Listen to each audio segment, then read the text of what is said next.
caminos, etcétera. Entonces, de esta manera, mientras más grande fuese, por ejemplo, un centro administrativo ceremonial, evidenciaba una mayor capacidad para la convocatoria de mano de obra, ya que este tipo de arquitectura pública era construida convocando a los poblados que estaban en los alrededores de esto, ¿no? Si ven ustedes el cuadro, tengamos en cuenta que Mateo Salado no surge hacia el Ichma temprano, sino hacia el Ichma medio, que es cuando se da esta eclosión de centros administrativos Ichma que les mencionaba. Acá tienen ustedes un mapa de las cuencas del río Rímac, que sería este río que se encuentra hacia la parte norte, donde se ven varios sitios en sus orillas, y el río Lurín, que es el que está más hacia el sur, ¿no? Más hacia la parte baja.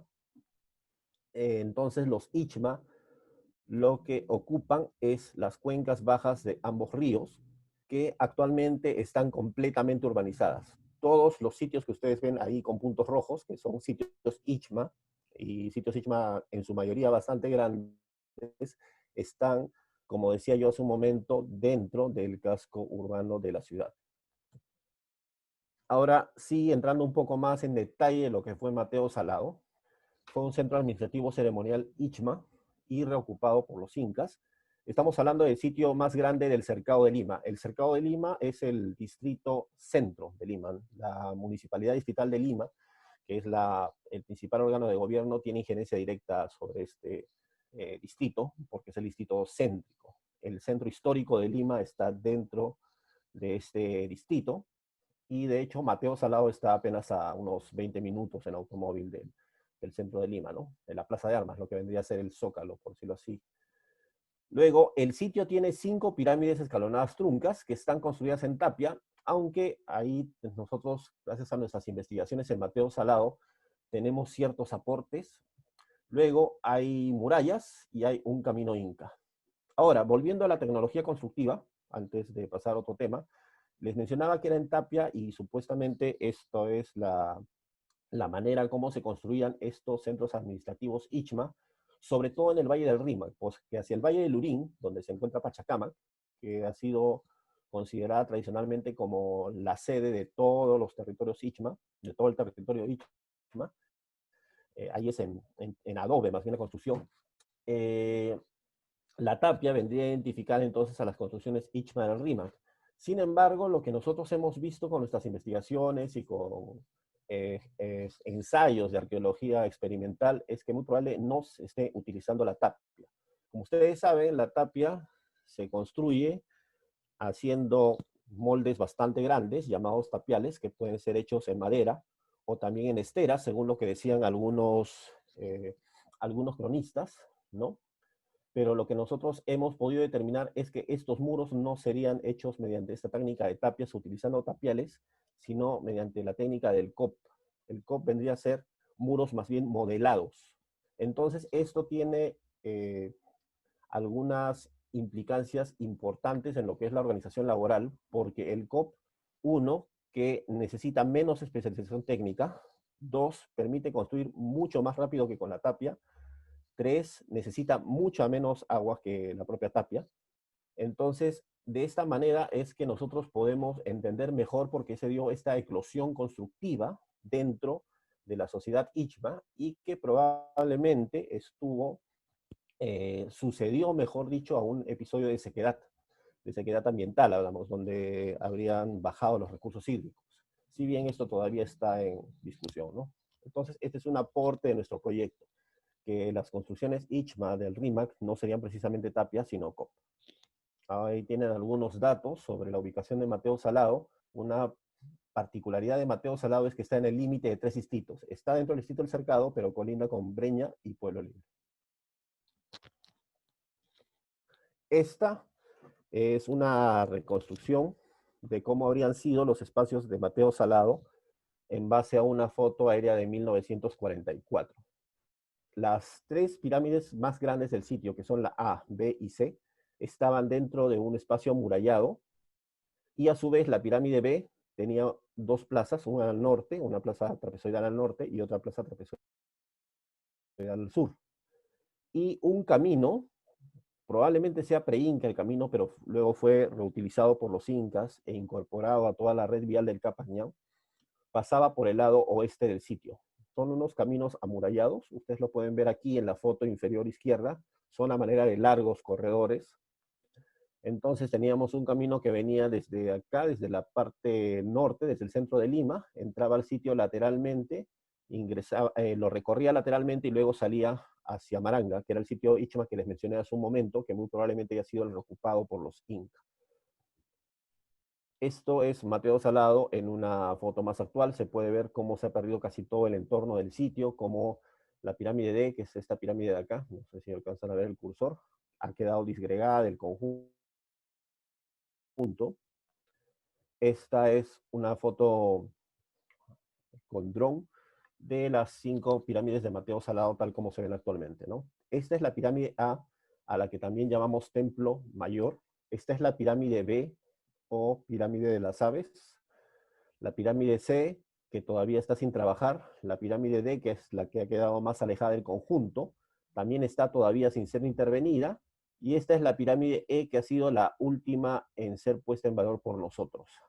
Estas 3 pirámides han sido sujetas a investigación, conservación y habilitación para visitas. Entonces, están abiertas a recorridos turísticos.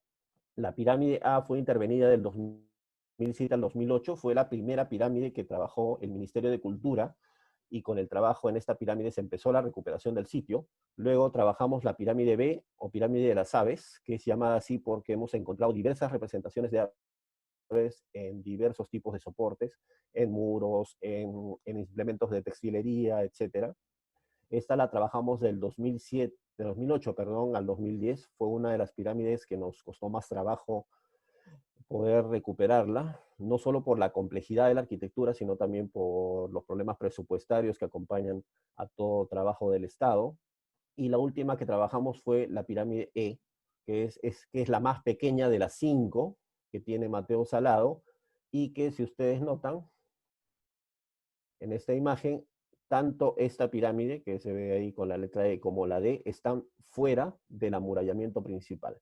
Ahí hay algunas cuestiones interesantes en cuanto a esta organización urbana que tuvo Mateo Salado en base a estas murallas que no eran defensivas, sino eran ante todo murallas para restringir el tránsito y seleccionar a las personas que ingresaban a estos espacios.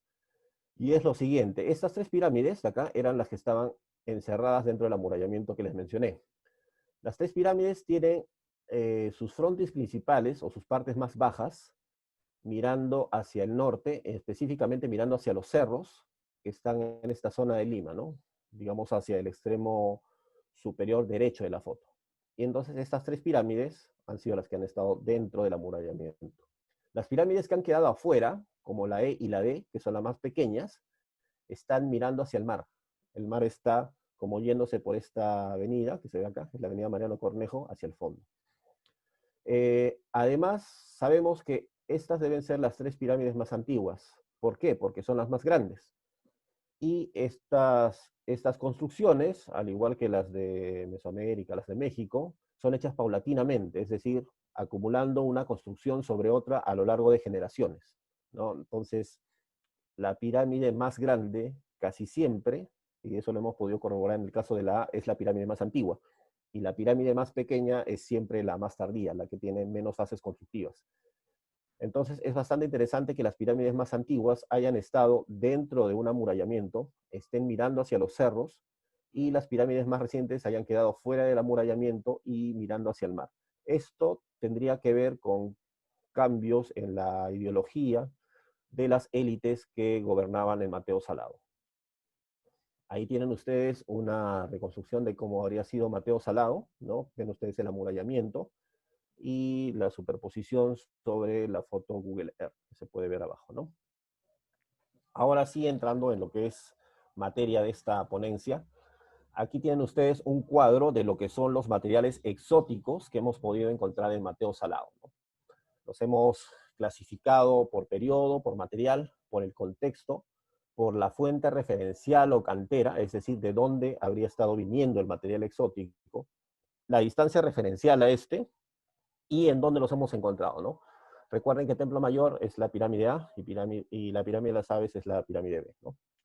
Entonces, dentro de la ocupación de Mateo Salado del intermedio tardío, cuando el sitio propiamente es intensivamente utilizado, hemos encontrado evidencias de cinabrio, que es, como ustedes saben, un mineral de mercurio, un derivado de mercurio, en pigmentos, ¿no? Hemos encontrado un piso pintado dentro del Templo Mayor y también hemos encontrado cinabrio en un mural y en restos de un relieve mural en la pirámide de las aves.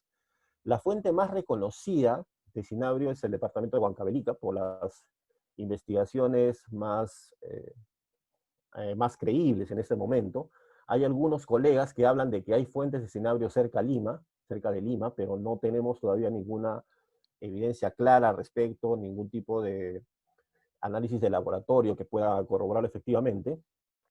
Y estamos hablando que la fuente de cinabrio, que encontramos en Mateo Salado, por lo tanto, estaría a 427 kilómetros. Huancavelica está en la Sierra Sur. Estamos hablando de 427 kilómetros hacia el sureste de Lima aproximadamente. Luego hemos encontrado nectandra, que es una semilla que es utilizada como avalorio o cuenta.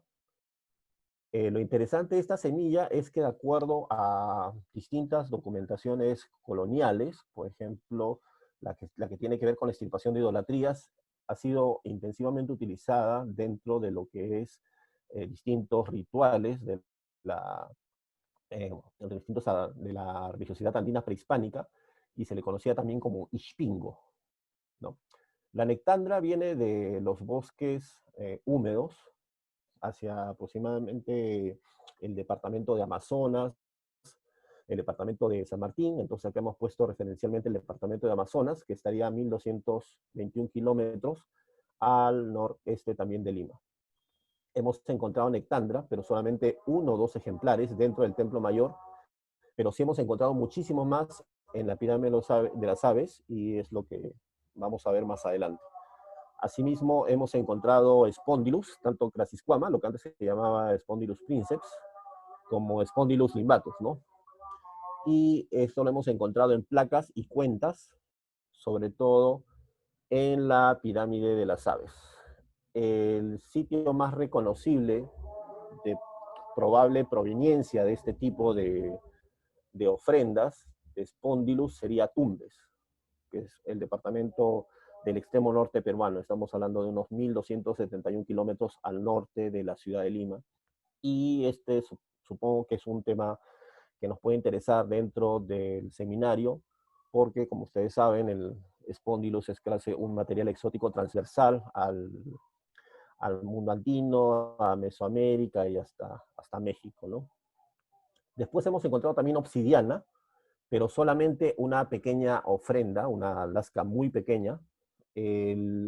La fuente más reconocible de obsidiana, de acuerdo a la bibliografía, sería el departamento de Arequipa. Estamos hablando del Valle del Colca, también de Chivay, y solamente por dar una distancia referencial, es decir, a la misma ciudad de Arequipa, estamos hablando de unos 1012 kilómetros, ¿no? Varía unos 100 kilómetros más si es que tomamos como referencia, por ejemplo, Chivay o el Valle de los Volcanes, ¿no? Pero digamos, como lo menciona ahí, es una distancia referencial.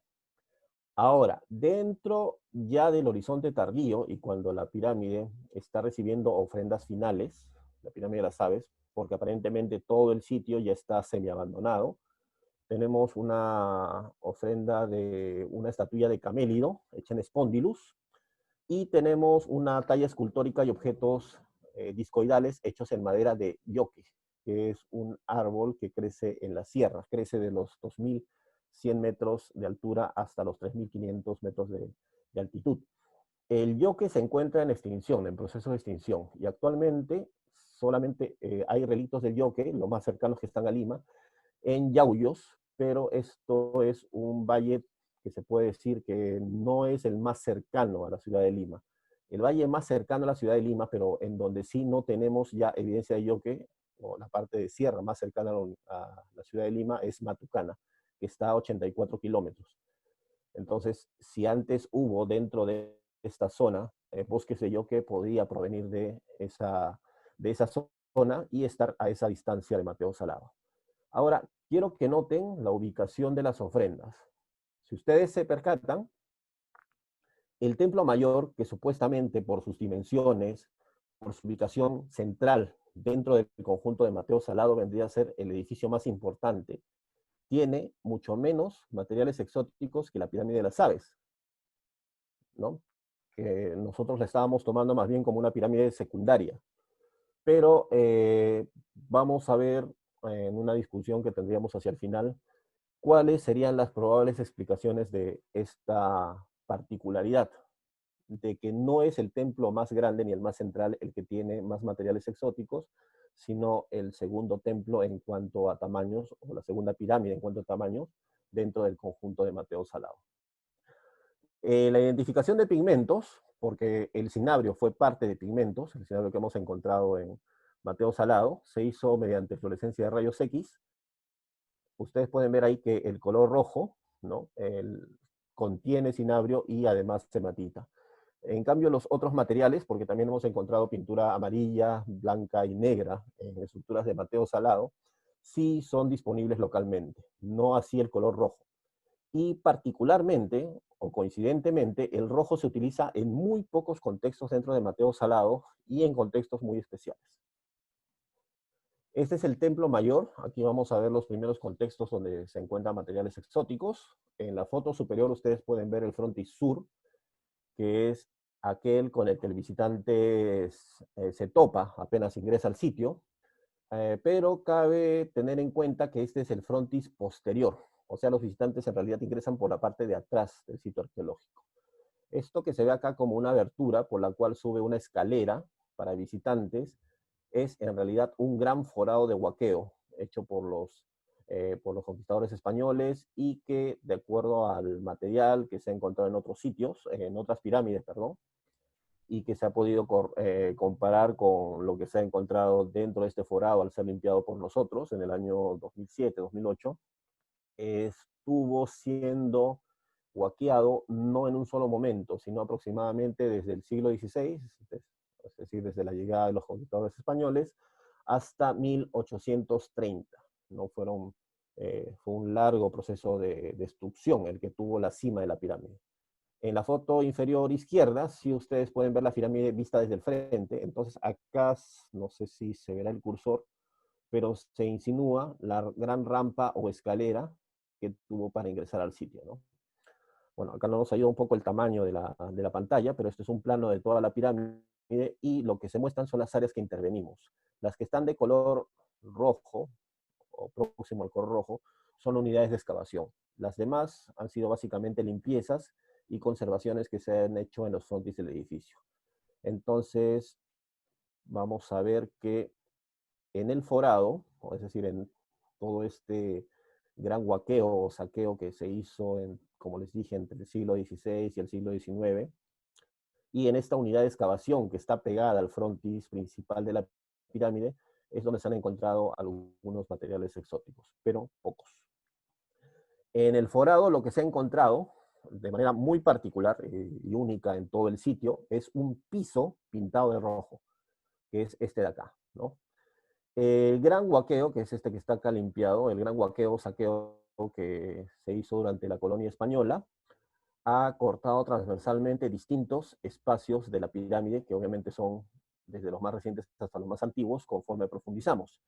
Entonces, en uno de estos ambientes, que está acá delimitado, se cortó por la mitad un recinto que hemos visto que tiene la particularidad de estar íntegramente pintado, muy probablemente, ¿no? Tiene las paredes pintadas de amarillo. Esta pared que estoy marcando con el cursor tiene pintura amarilla hacia el frontis sur, digamos, es decir, hacia la derecha de la imagen, y hacia la izquierda está pintado de amarillo y también de blanco, pero no forman diseños, es pintura continua en todo el paramento. Asimismo, si seguimos extendiendo este piso, este muro también está pintado, y este piso es el que tiene evidencias de pintura roja, que es la que estamos viendo aquí, ¿no? Entonces, lo que tendríamos nosotros acá, todavía no lo hemos excavado, y de hecho iba a ser excavado este año, pero por la pandemia lo hemos tenido que suspender, sería un recinto principal de la pirámide, pero obviamente no el más reciente, sino uno antiguo, y que fue cubierto por los momentos constructivos ulteriores. Nosotros estamos suponiendo que sería un recinto principal por el hecho que les decía que casi todo él está pintado y porque tiene la particularidad de que hasta el piso está pintado de rojo, ¿no? Y con cinabrio, que es este material exótico del cual ya veníamos hablando. Estamos calculando que si nuestra economía peruana se recupera normalmente, quizás podamos estarlo excavando el 2022. Este es un recinto que está en un perfil, así que la excavación nos va a implicar meternos, por decirlo así, dentro del perfil. Es una excavación bastante ardua por la cantidad de material y también de registro que consecuentemente se tiene que hacer, ¿no? Vamos a tener que excavar varios pisos que vienen desde la parte superior de la pirámide. Ahora, en otra zona de la pirámide, en la excavación que vimos que estaba pegada hacia el frontis principal, hemos encontrado ofrendas de Nectandra. Acá también he añadido algunas otras ofrendas para que las tengamos presentes. Ahí lo que se encontró, o donde se excavó, fue en una plaza que tenía una escalinata, y se profundizó por debajo del piso de la escalinata, y empezaron a salir estos rellenos que son bastante típicos de Mateo Salado, pero en sus momentos más tardíos, que son cuartos de relleno hechos en cantos rodados, y dentro de los cuales hay tierra y arena. Entonces, a lo largo de este muro se encontraron cuyes. Estos acá que parecen pantuflas, estos son cuyes. Lo curioso era que se encontraron hoyos que recurrentemente tenían 5 cuyes. Como ustedes saben, de acuerdo al documento de Huarochirí, ¿no? A Dioses y Hombres de Huarochirí, tal como fue publicado por Arguedas, el 5 es un número importante dentro de la ritualidad andina, ¿no? Se habla de 5 épocas, se habla de que la diosa Chaupiñanca tenía 5 alas, el dios Pariacaca tenía 5 hermanos, etc. Entonces, eso fue un rasgo bastante interesante. Curiosamente, solo uno de estos grupos de cuyes estaba acompañado por nectandras. Esta es una foto referencial porque la foto del la nectandra que salió con estos cuyes estaba bastante deteriorada, pero es para que ustedes tengan una idea. Esta es la forma típica como se encuentra la nectandra en diversos sitios arqueológicos de Lima, ¿no? De la costa central y en general hasta la costa norte, ¿no? Estamos hablando también de sitios chimú. Es la semilla, se parte por la mitad, de tal manera que queda así de manera discoidal y acá sí con la concavidad propia de la superficie de la semilla, y se le hace una perforación. Lo característico de época inca, no de época ichma, o no propiamente el intermedio tardío, aquí todavía nos estamos moviendo entre el intermedio tardío, es que se la encuentra formando collares, pulseras, etc. Pero para el intermedio tardío, en contextos intermedio tardío, nosotros la estamos encontrando casi individualmente. Nunca la hemos encontrado formando collares. Esto tiene también otras connotaciones que vamos a ver al final de la ponencia. Y algo que supongo que le interesa mucho al seminario, porque tiene que ver con ritualidad en cuanto al manejo del agua, es que también hemos encontrado sapos o ranas, ¿no? Ustedes pueden ver ahí fotos de 2 de las ranas mejor conservadas que hemos encontrado acá. En total encontramos 3, pero estas han sido las 2 mejores conservadas. Sí, no estaban en los hoyos de ofrendas con cuyes y nectandras, sino en realidad estaban en la parte superior de los rellenos. Entonces, esto es interesante porque, como saben ustedes, dentro del área andina, el sapo está asociado a lo que es disponibilidad de agua. Ahora sí, pasamos a la pirámide B, o pirámide de las aves. Es un edificio bastante complejo, porque tiene sectores arquitectónicamente muy diferenciados, ¿no? Tiene un núcleo, que es en sí la pirámide que se eleva por sobre la superficie, pero la rodean distintas plazas. Entonces, ustedes en esta sectorización, que pueden ver en la foto de la derecha, lo que vendría a ser el sector A alto y B abajo, como se ve a la izquierda, son las partes más prominentes de la pirámide. Pero el sector D, por ejemplo, y el sector C son plazas, ¿no? Y en el sector B, que es el que está hacia la parte inferior derecha, nuevamente la pirámide cobra altura, aunque no tanto como en el sector A. De tal manera de que la pirámide tiene una suerte así de 2 picos, por decirlo así, cuando uno lo mira desde la parte trasera, como dos picos, en medio de los cuales hay plazas y recintos. Hay una zona muy interesante dentro de esta pirámide que es el domo de Emparrillados, donde se encuentra el pozo ceremonial. El domo de Emparrillados está en esta zona de acá, que fue sujeta a limpiezas. Le llamamos domo de Emparrillados porque si ustedes notan, en la foto inferior izquierda, hay toda una serie de, hay un cúmulo con una serie de recintos hechos en piedra, pero que vienen a ser estas celdas de relleno que vimos antes, ¿no? Vienen a ser un sistema de relleno al cual se le llama emparrillados, el cual contiene tierra y contiene arena generalmente, ¿no? Este tipo de sistema constructivo es para disminuir y distribuir mejor el empuje de los rellenos internos sobre la arquitectura que los circunda. Sobre todo teniendo en cuenta que el Perú es una zona también altamente sísmica como México, entonces si los rellenos se depositarían para sellar determinados recintos de manera acumulativa, sin subdividirlos, por decirlo así, como se hace con estos emparrillados, el empuje, con el sacudón que habría durante un movimiento sísmico, golpetearía, por decirlo así, mucho más fuertemente los muros que los circundan y sería más fácil que estos colapsen durante un movimiento sísmico. No obstante lo cual, sí han habido colapsos bastante fuertes en estas pirámides, sobre todo cuando han tenido muros muy altos y no han colocado muros adosados que funcionan a manera de contrafuertes, ¿no? Cuando nosotros hemos empezado a excavar este domo de emparrillados, lo que encontramos fue esta estructura que está indicada con una flecha y que es el pozo ceremonial, este que se ve acá. Que como ustedes pueden ver es una suerte de cajón insertado dentro de una plataforma y que tiene un ducto por el cual, cuando se han hecho ceremonias de libación, el ducto filtraba hacia el suelo por ese espacio, ¿no?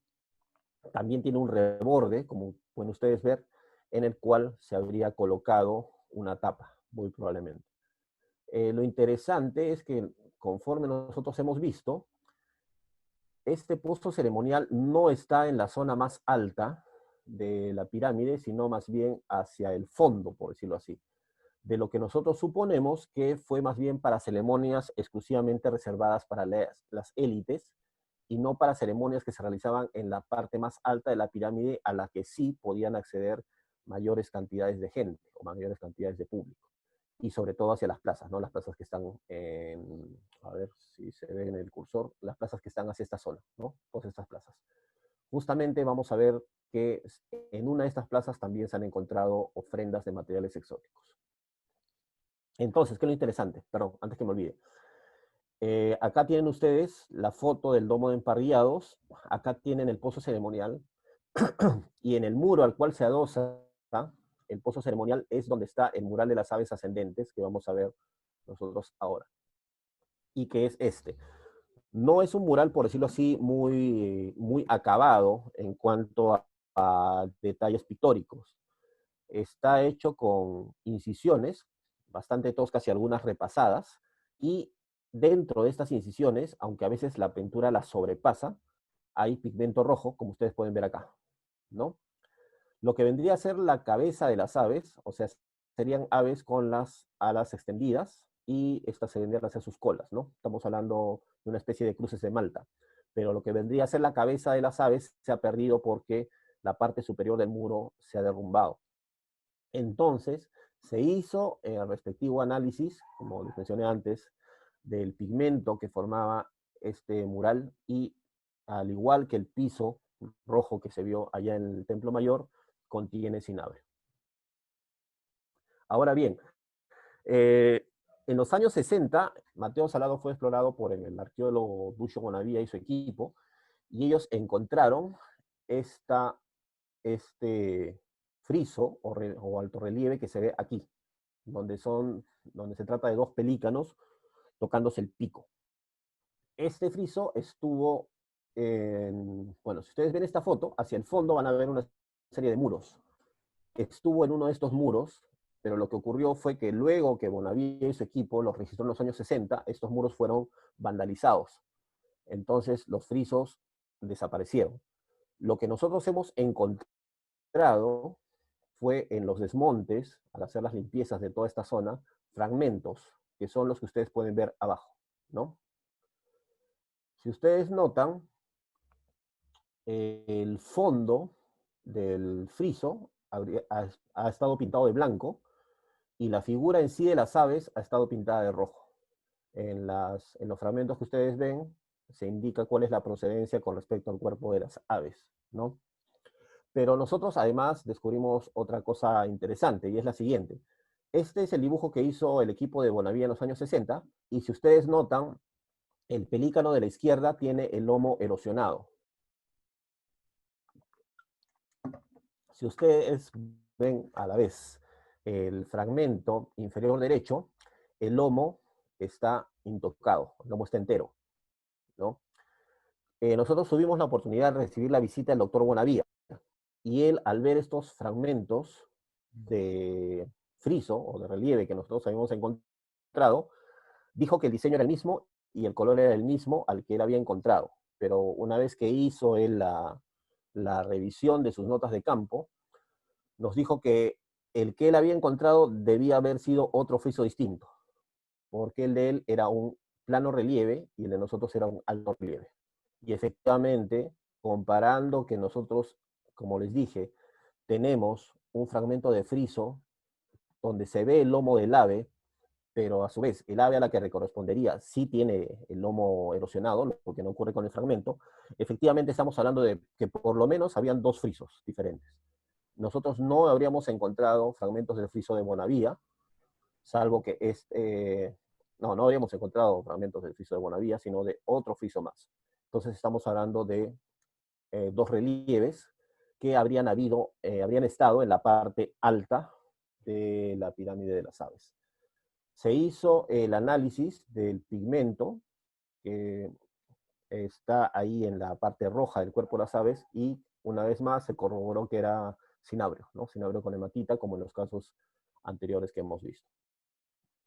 Ahora hay algo muy interesante, que a diferencia de las ofrendas de cuyes que hemos visto en el Templo Mayor, también hemos encontrado ofrendas de cuyes aquí en la pirámide de las aves, pero en mucha mayor cantidad, y los cuyes generalmente estaban acompañados de semillas de nectandra, estaban acompañados de cuentas de spondylus, estaban acompañados de plumas de colores y de semillas de algodón, ¿no? Eran cuyes que formaban parte de ofrendas complejas. Los encontramos en esta unidad de excavación que se ve aquí en esta parte roja, y que es una unidad de excavación que está inmediata a la cima de la pirámide de las aves. Pero antes que me olvide, ¿cuál es el problema con la cima de la pirámide de las aves? Volviendo un poco a la diapositiva anterior. Si ustedes notan en esta fotografía, todo esto es una gran hondonada, ¿verdad? Ocurre que, al igual que con el Templo Mayor, la cima, la parte más alta de la pirámide de las aves, ha sido destruida por un saqueo colonial, intensivo y muy profundo. Estamos hablando de un forado de unos 30 metros de diámetro, que nosotros hemos excavado hasta la parte baja para llegar al fondo, y no hemos llegado al fondo. No hemos podido bajar incluso más en el caso del Templo Mayor, no hemos podido llegar hasta el fondo.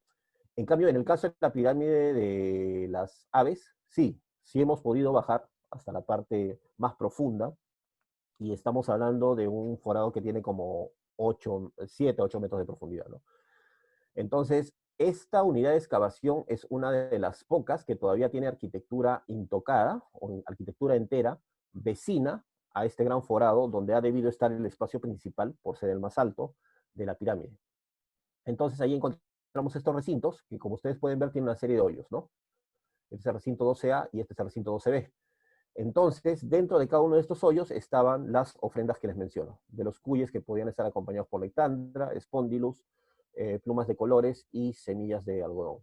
Ustedes pueden ver cómo algunos de los cuyes mantenían su posición anatómica, como se puede ver este que todavía está dentro de un hoyo, otros no, parecen que habían sido parcialmente consumidos por las personas que habían participado en la ceremonia, y sus restos colocados dentro de los hoyos.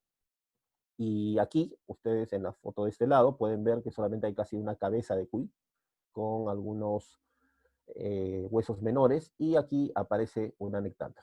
Aquí lo vamos a ver mejor en la siguiente. Entonces, ahí hay una muestra de algunas nectandras que se encontraban acompañando a los cuyes y todas las cuentas que han estado también junto a estos animales. Las de color morado corresponden a Spondylus limbatus, las de color rosado corresponden a Spondylus crassisquama. No hemos hecho a ciencia cierta la identificación de las cuentas que ustedes pueden ver de color verde, pero muy probablemente sean Chrysocolla. Y las cuentas más bajas también son hechas en valva de molusco, muy probablemente en la parte blanca de la valva del Spondylus. Pero eso también tenemos que corroborar la ciencia cierta. Noten que son cuentas muy pequeñas. El diámetro máximo es de 3 a 4 milímetros, son bastante pequeñas y han tenido pues que ser realizadas con un trabajo muy fino. No se las ha encontrado propiamente formando collares o formando pulseras, por decirlo así, sino de manera suelta, tal como se ve allí. Ahora, a ofrendas en la Plaza del Podio. Esta es una plaza que está en esta zona de aquí que estoy marcando con el cursor, que también fue intensivamente excavada. Y le llamamos el podio porque se encuentra esta estructura de acá, que fue calificada inicialmente por Bonavía como un asiento o altar especial. Lo interesante es que esta estructura, que efectivamente ha debido ser un gran asiento, estaba rodeada por una serie de hoyos que ustedes ven acá, en los cuales había estado inserto un tronco, muy probablemente para que funcionase o soportase un sistema de techado sobre la estructura. A su vez, la Plaza del Podio, en un primer momento, tenía dos niveles. Un nivel alto, que es el que se ve acá, y un nivel 20 centímetros más bajo, que es donde estoy poniendo el cursor, y ambos estaban comunicados por esta rampa abovedada.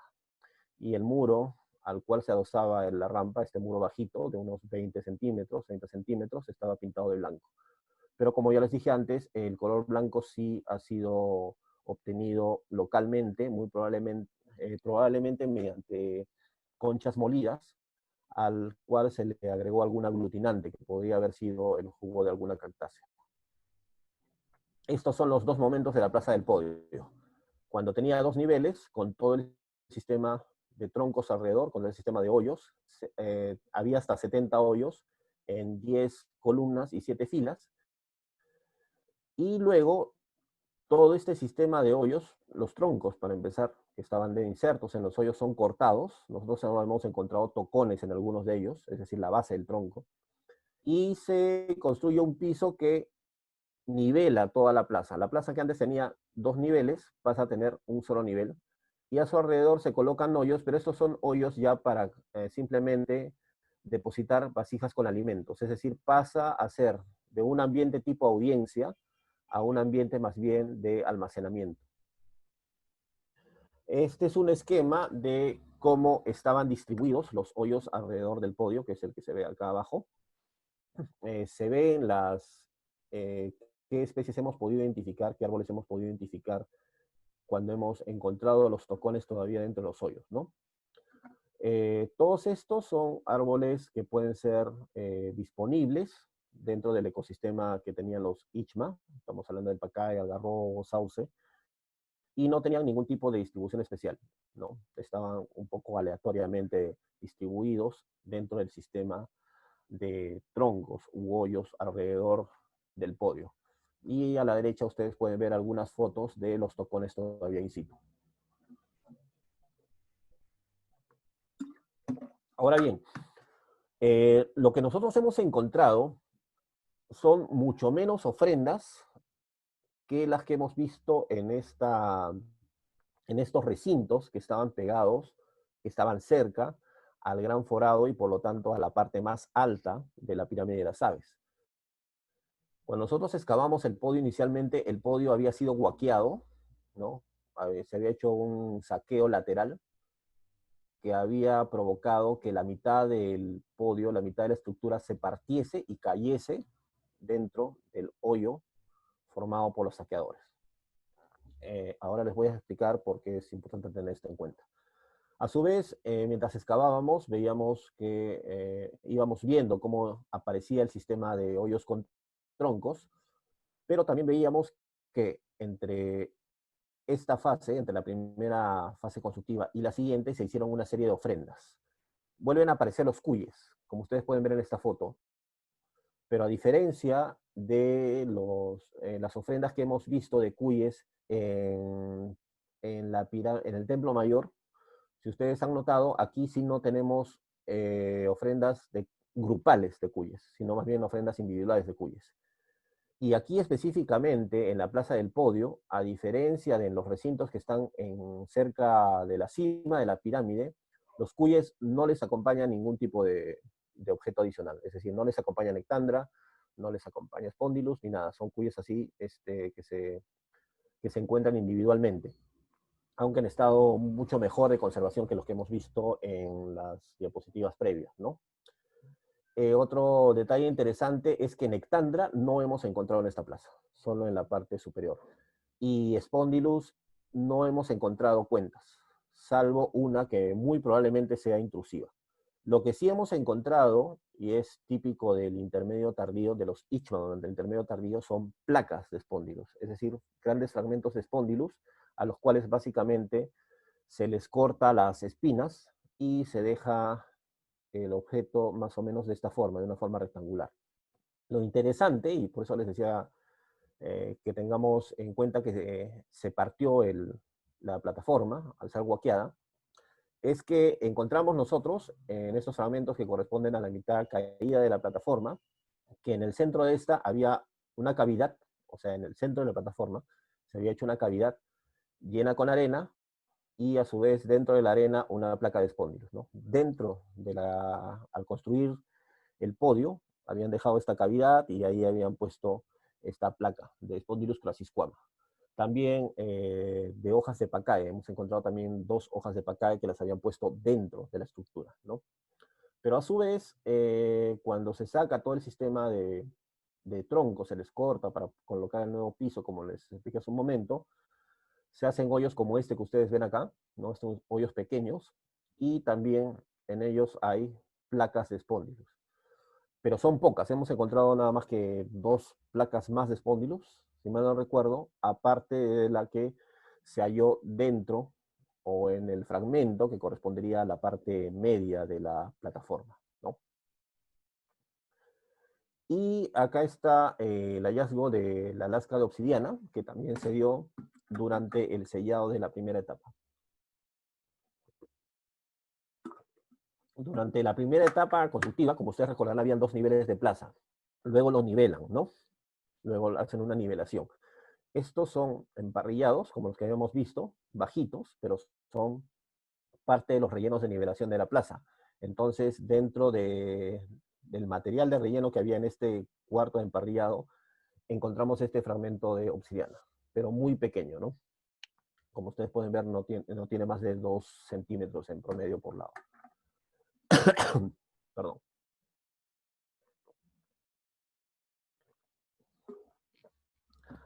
Ahora, ya propiamente dentro de lo que sería la etapa en la que más bien Mateo Salado habría estado en declive, pero ya llegan los Inca, tenemos que en la parte superior y en el frontis sur de la pirámide, cuando realizamos el proceso de limpieza, encontramos muy en superficie 3 objetos discoidales de madera, que son estos que ustedes ven acá, y una talla escultórica.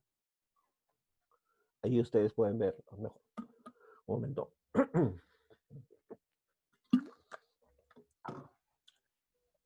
Se me seca la garganta. Ya. Entonces, de estos objetos, estos 2 son hechos en madera de yoque. Estos 2 objetos discoidales que ven ustedes acá, que se aprecian, tienen una elevación en la cual hay una perforación, ¿no? Una concavidad. Este es hecho en mate, en la genaria.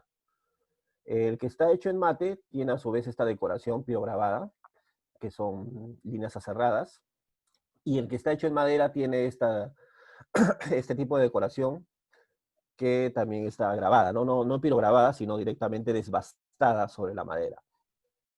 Inicialmente las habíamos considerado, como les dije, como tapas, pero también un detalle curioso que habíamos visto es que esta figura antropomorfa que se ve entre las 3 tapas, que lo van a ver más en detalle en la siguiente diapositiva, tiene una espiga, es decir, un pequeño apéndice, que calza perfectamente en las aberturas de las dos tapas que ven ustedes allí, ¿no? Tanto en la tapa que está decorada como en la tapa llana. Además, si notan, ambas tienen pintura negra, tienen rasgos de pintura negra. Perdón. Y aquí tienen ustedes una foto de la talla escultórica en detalle.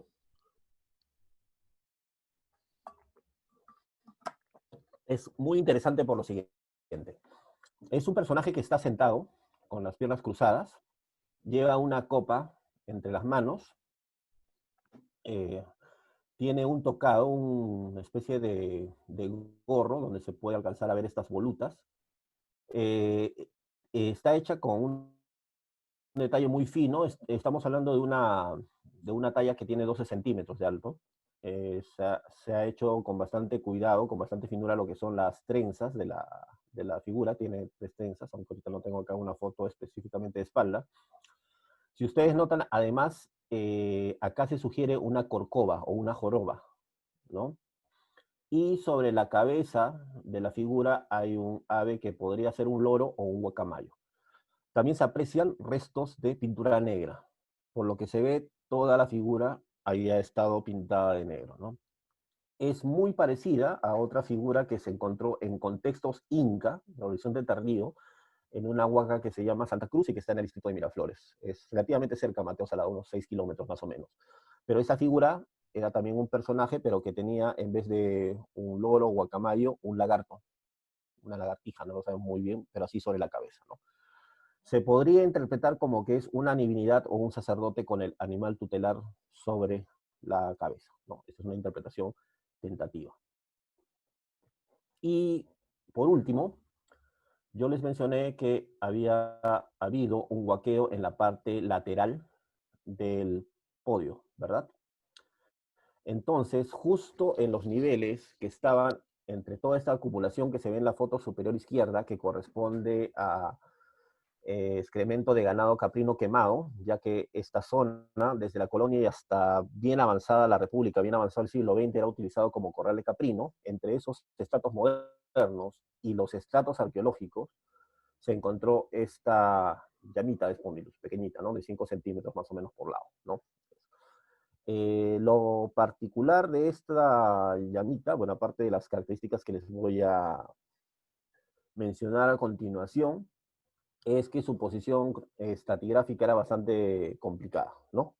Definitivamente no era una deposición moderna, ya que sobre toda ella estaban las deposiciones modernas, pero sí era claramente una deposición última, pero estaba dentro de de capas que habían sido alteradas.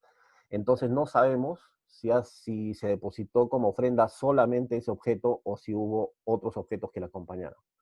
Y eso es importante saberlo porque, como vamos a ver más adelante, llamitas como estas se presentan tal cual en capancochas, en estos sacrificios rituales inca. Aquí tienen otra vista, frontal y lateral del camelio, ¿no? Que recuerda mucho a una idea que era desarrollada antropológicamente, que era en base a información etnográfica o antropológica, que se llamaba la misa, es decir, los objetos que tienen dos colores contrastantes por cada lado, generalmente rojo y blanco, y que son simbolizaciones del universo indígena. Ahora pasamos a lo que son correlaciones, ya cerrando un poco la presentación.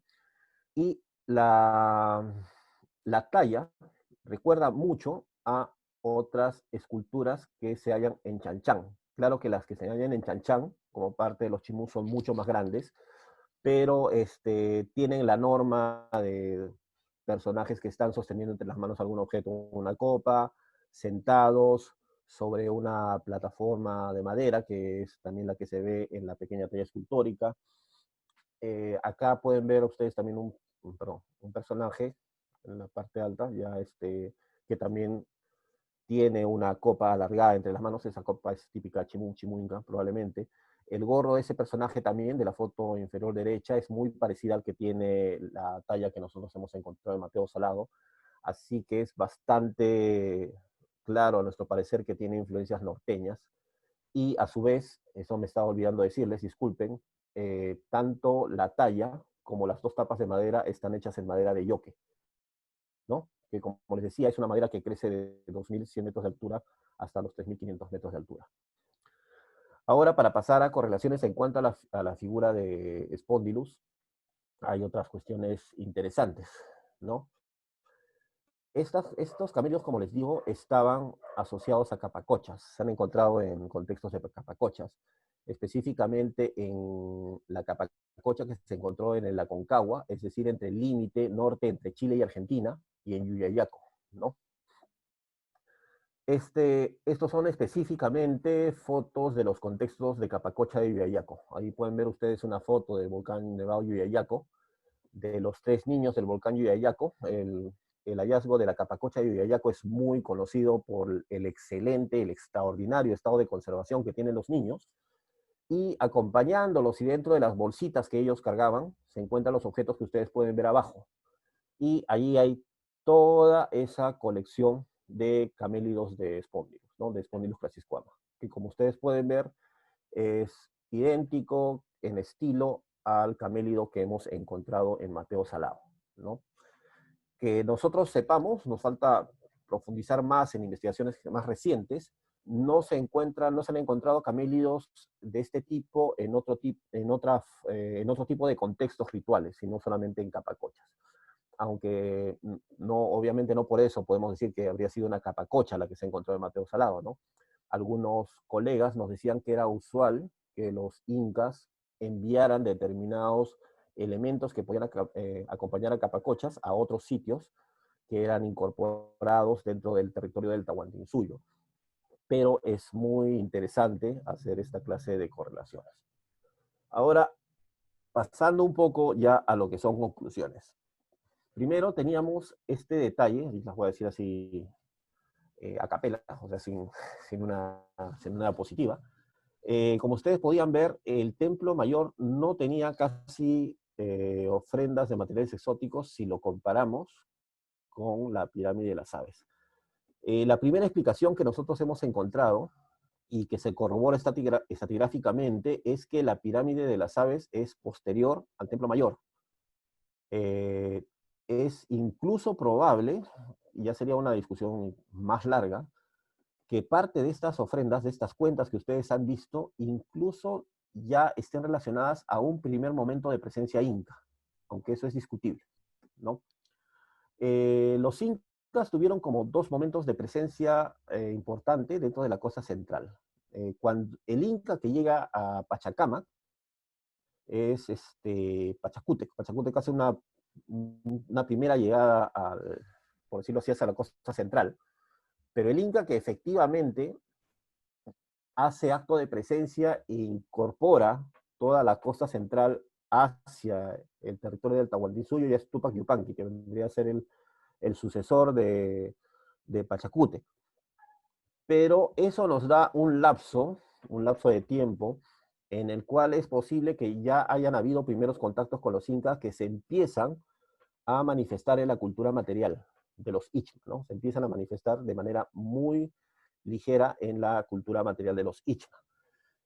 Entonces, estas cuentas que ustedes han podido ver en las fotografías, estas cuentas de Spondylus crassisquama y Spondylus limbatus, son idénticas a las que se encuentran en los talleres de Cabeza de Vaca en Tumbes.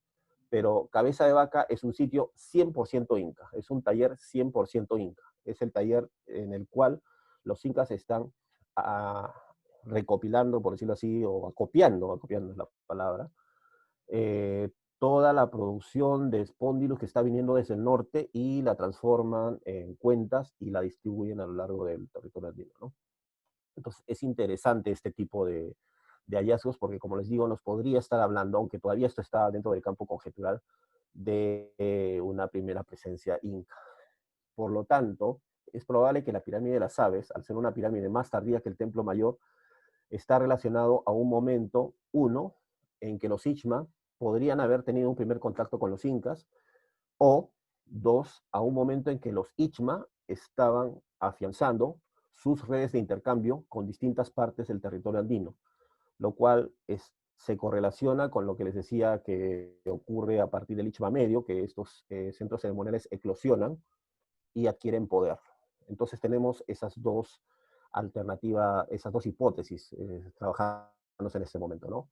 O un primer contacto con los Inca, un primer contacto muy sutil, por decirlo así, y luego la propia mecánica de los Ichma que estaban reforzando sus redes de intercambio.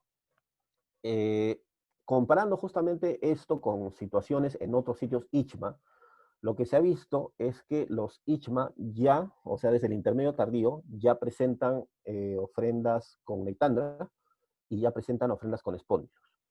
Pero lo característico del intermedio tardío, o sea, pre-inca, de los Ichma, es que el espondilus siempre se presenta en placas, ¿no? Solamente se presenta en placas o en fragmentos grandes. No se presenta nunca la concha entera, la valva entera, y que nosotros hayamos podido investigar tampoco a nivel de cuentas, ¿no? Es muy raro, ¿no? Está en contextos estratigráficos discutibles.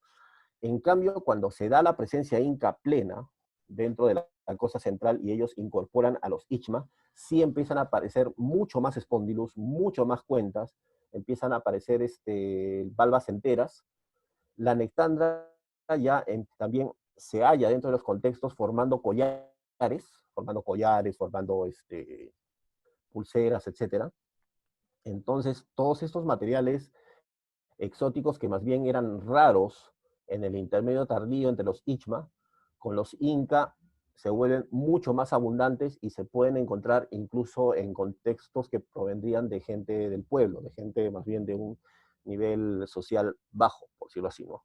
Pero este tipo de materiales se hacen mucho más numerosos, ¿no? Entonces, estos son algunos de los indicios que nos están dando los materiales dentro de Mateo Salado, ¿no? Las dos ofrendas finales que hemos visto, es decir, la talla escultórica y los objetos discoidales, más la llamita de Spondylus, sí son ofrendas casi finales, absolutamente finales del sitio. De hecho, la ofrenda esta de los objetos discoidales y de la talla escultórica la encontramos prácticamente en superficie y se habían desplazado ligeramente por los derrumbes que había tenido el sitio a lo largo del tiempo. Pero entrecruzando con esta información que acabamos de ver son claramente ofrendas finales inca, ¿no? Entonces es por eso que nosotros estamos viendo que aun cuando los incas hayan tenido un primer contacto con Mateo Salado, con el sitio siguió de alguna manera con su proceso, por decirlo así, entre comillas, de decadencia. De tal manera que cuando llegan los incas, se encuentran al sitio cuando los incas llegan plenamente, encuentran al sitio semiabandonado, pero aún así le dejan ofrendas, y se instalan a 2 kilómetros en Maranga, donde sí hacen grandes construcciones, etc., ¿no? Esto también se corrobora por un indicador interesante de la arquitectura. En los rellenos Ichma del intermedio tardío, todos estos rellenos que ustedes han visto dentro de estos emparrillados son muy limpios en el intermedio tardío. Pero cuando llegan los Incas, son rellenos donde se encuentra muchísimo material. Se encuentra cerámica plenamente identificada como Ichma Inca, se encuentra de todo, ¿no? Ese es el caso, por ejemplo, de Armatambo, que es un sitio que está en Chorrillos, más o menos a unos 8 kilómetros, 10 kilómetros de Mateo Salado. Tanto los rellenos constructivos como los basurales alrededor del Matambo están llenos de material claramente Ichma Inca, pero eso no ocurre en la arquitectura pública previa, o sea, pre-Inca, donde, como les digo, más bien son rellenos con muy poco material y, como les decía, también las ofrendas son bastante escasas, ¿no? Entonces, lo que estamos viendo con esta investigación sobre los materiales exóticos es que efectivamente, se corrobora, por decirlo así, este cambio que hay en cuanto a las redes de intercambio, valga la redundancia, de productos exóticos, que son más bien tenues durante la época Ichma, pero que hacia la época Inca se fortalecen. Aún así, cabe la posibilidad que dentro del intermedio tardío, como dije al mencionar las dos hipótesis para explicar por qué hay más materiales exóticos en la pirámide de las aves, cabe la posibilidad que igual los Ichma están teniendo un desarrollo social que les permite ir reforzando estas redes de intercambio con distintas zonas de los Andes centrales, ¿no? Bueno, estoy llano a sus preguntas Y eso sería todo en cuanto a la presentación en sí. Gracias. Muchísimas gracias, Pedro. Seguramente va a haber muchísima interacción ahora. Si gustan, vamos a empezar con lo que está en el chat y después, si quieren ir interviniendo quienes estamos conectados. Una pregunta de Rosa María Reina. Las ranas, pregunta, ¿son ofrendas o animales intrusivos? No, son ofrendas. Estaban en rellenos intocados. Sí. Muy bien. Anik Danes hace una pregunta y un comentario. Te los voy a poner juntos y a ver si puedes abundar en ello, por favor. ¿El color usado para pintar ciertos edificios tiene relación con el tipo de función de los mismos edificios? Ella pone el ejemplo y nos comparte que en el caso de los mayas, el rojo está asociado, bueno, está en edificios político-administrativos y el amarillo para templos. La segunda parte es respecto al emparrillado. Ella dice que es una técnica muy vieja en México, desde 1150 a.C. y aparece en Perú en un momento, al momento que en el occidente de México aparece la metalurgia, de tradición andina septentrional. Es probable, dice, que se trate de una transferencia tecnológica. Entonces, si puedes comentar sobre esto o abundar un poco, por favor, Pedro. Sí, muchas gracias por la pregunta, porque se me había pasado efectivamente profundizar en lo que era el color rojo. Para empezar, el nombre Ichma, los Ichmas hablaban quechua. Como ustedes saben, el quechua es una lengua de la costa central centro-sur que los inca, que eran puquinhablantes y aymara hablantes, adoptan como lengua franca para todo el imperio. Pero el quechua es propiamente de la costa central y costa central sur.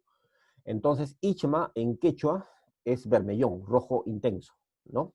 Ese es el nombre de Ichma, la traducción, perdón, de Ichma. Lo que se ha visto es que definitivamente el rojo está asociado a contextos muy especiales. El Templo del Sol en Pachacamac está pintado íntegramente de rojo. El recinto que tenemos en Mateo Salado, que sería un recinto principal, también tiene el piso rojo, con el añadido de que es uno de los pocos casos, de acuerdo a la colega experta en pigmentos que trabajaba con nosotros, Veronica Wright, que nos decía que ella no había detectado cinabrio como parte de pigmentos, que era una de las primeras veces. Ella siempre había detectado el cinabrio, por ejemplo, para cubrir el rostro de los muertos o las máscaras que estaban en los fardos como falsas cabezas, ¿no? Ahí estaban pintados con cinabrio, pero no en arquitectura. Eso le llamó bastante la atención y nos habla de lo especial que ha sido este espacio, porque se tuvo que recurrir a un material importado para hacer el pigmento rojo con el cual se le pintó. Luego, en la pirámide de las aves, el rojo se ha presentado únicamente en este friso, en estos fragmentos de friso relieve que les he dicho, que estaba en la parte superior y más alta de la pirámide, lo que vendría a ser, por lo tanto, la parte principal de esta. No conocemos desafortunadamente a qué otro tipo de espacios habría estado interconectada esta zona donde se encontraron estos frisos con pelícanos, porque ha sido huaqueada, hay ese gran forado. Y lo mismo ocurre con el mural de las aves ascendentes. El mural de las aves ascendentes está casi, está encima y ligeramente a la izquierda con respecto al pozo ceremonial, ¿no? Y ahí también ese mural está pintado con cinabrio. Entonces, estamos viendo que el rojo está en contextos muy especiales dentro del sitio y en general ha estado en contextos muy especiales dentro del área andina, ¿no? Ahora, en cuanto a los emparrillados, tal como ustedes los han visto, o sea, con cantos rodados, obviamente obedecen a la disponibilidad de materia prima que en ese momento tenían los Ichma, pero es una técnica también muy antigua, o sea, se pueden encontrar emparrillados hasta en lo que nosotros denominamos la cultura manchay o de los templos Enú, ahí en la costa central, que también habían emparrillados con piedra, ¿no? Y en la cultura Lima, que es del 200 a 700 de nuestra era, también se encuentran emparrillados, ¿no? O sea, no muy, no muy extendidos, no tan extendidos como entre los Ichma, pero también se encuentran técnicas muy similares a los emparrillados. Acá también son antiguos, ¿no? Pero digamos que los Ichma los empiezan a utilizar con más profusión. Sí, gracias, Pedro. Esto se une con una respuesta que da también Anik Danet respecto a esto, que es un equivalente, ¿no? Que lo que llamamos cajones de relleno es lo que en Perú se le llama emparrillado reticulado. Respecto al color, vamos a regresar otra vez al color, por favor. La Olvido. doctora Margaret Diers habla de que tú mencionaste la hematita y el cinabrio. ¿Están ocupados para las mismas formas y fueron ocupados de manera conjunta o hay elementos separados para su aplicación? No, parece que fueron mezclados, utilizados en los contextos que he dicho, ¿no? O sea, en el piso del recinto, en el templo mayor, y en los murales y el friso de la pirámide de las aves. Ahora, me estaba olvidando, disculpen la mala memoria, del color amarillo, ¿no? El color amarillo es un pigmento que se encuentra en determinados elementos arquitectónicos, pero nunca una pirámide fue pintada enteramente, ¿no? Lo que hemos visto es que aparentemente el color amarillo se aplica primero a contextos más profanos, o sea, contextos mucho menos especiales que aquellos a los que se aplica el color rojo, y segundo, que busca resaltar el elemento arquitectónico. Por ejemplo, en la pirámide de las aves, ¿no? A ver, voy a ver si llego, tenemos una escalinata, bueno, es esta que se ve acá, bueno, no sé si se alcanzará a ver porque no pude abrir completamente en pantalla completa. Pero si ustedes ven al fondo de la... Perdón, se me pasó. Ya. Si ustedes ven al fondo en la foto inferior izquierda, van a ver que hay una escalinata muy grande, ¿no? Digamos acá. Hay una escalinata muy grande. Entonces, los muros laterales, las alfardas de esa escalinata están pintados de amarillo, ¿no? Pero solamente las alfardas, nada más. Recintos laterales no están pintados de amarillo, o sea, recintos laterales que se interconectan con esa alfalda porque tienen vanos como para poder entrar hacia la zona de las escalinatas, no están pintados de amarillo. Lo mismo se ha visto en el templo mayor, ¿no? En el templo mayor tenemos unos patios muy grandes, ¿no? Con escalinatas que dan acceso a plataformas. Y en los patios hay estos hoyos que les mencioné aquí como parte del segundo momento, estos hoyos que se ven acá, que son solamente con cavidades para colocar vasijas que habrían contenido chicha o granos, no lo sabemos. Y solamente las escaleras están pintadas de amarillo. Pero, por ejemplo, los muros a los que se adosan las escaleras, o las plataformas a las que están adosadas las escaleras, no. O los muros perimétricos, tampoco. Entonces, como que se buscaba resaltar visualmente cierto elemento arquitectónico pintándolo de amarillo, pero siempre en este tipo de contextos que parecen más bien más profanos, ¿no? Aparentemente más profanos, porque la escalinata monumental llevó a la parte alta de la pirámide, pero está totalmente destruida, así que no sabemos a ciencia cierta qué tipo de actividades se han podido dar allí, ¿no? Dicho sea de paso, lo que tenían las pirámides, en vez de estar completamente pintadas, era un tipo de acabado o elucido muy fino y que era eh, pulido o alisado con un canto rodado cuando ya estaba semiseco. Entonces eso hacía que se activasen los componentes de la arcilla y adquiriese un color rojizo, ¿no? Los componentes ferrosos de la arcilla. Entonces adquiriese un color rojizo. Ese color rojizo se activa visualmente cuando le cae la luz del sol en el atardecer. Entonces, las pirámides, cuando les cae la luz del sol entre 5 o 6 de la tarde, el sol ya se está ocultando, se ven rojas, como si estuvieran casi pintadas. Pero no están pintadas, es solamente un elucido que tiene las características que les digo, ¿no? Muy bien, gracias, Pedro.